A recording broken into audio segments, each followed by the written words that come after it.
हाय नमस्कार। आजची आपली रेसिपी आहे पुदिना चटणी। त्यासाठी तुम्ही माझ्या चॅनलवर नवीन असाल तर व्हिडिओला लाईक करा, शेअर करा आणि चॅनलला सबस्क्राईब करा। त्यासाठी मी हा पुदिना घेतला आहे 1 वाटी भरून। हा पुदिना टाकायचा यामध्ये। सांबार 10 ते 12 हिरव्या मिरच्या आहे।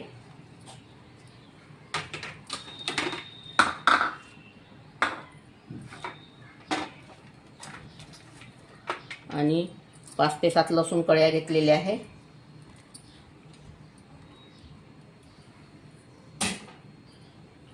आता यामध्ये निंबू पिळून घ्यायचा आपल्याला।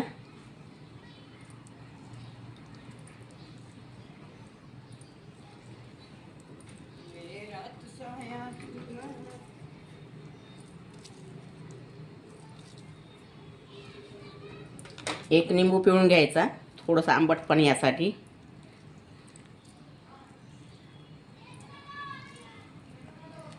ही चटणी पोटाच्या विकारासाठी, पोटासाठी छान आहे आणि थंडी असते ही चटणी, पुदिना चटणी। एक वेळा करून खाऊन बघा, छान वाटते, जेवणाचा स्वाद वाढते आणि जेवणात तर खूपच छान वाटते जेवणासोबत खाण्यासाठी। आणि काळा मीठ,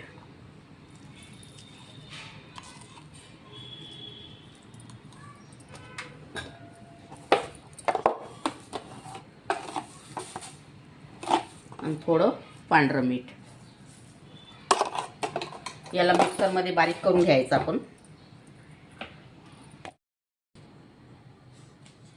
ही पुदिना चटणी आपली तयार झालेली आहे। अगर माझी रेसिपी आवडली असेल तर व्हिडिओला लाईक करा, शेअर करा आणि चॅनलला सबस्क्राईब करा। व्हिडिओ बघितल्याबद्दल धन्यवाद।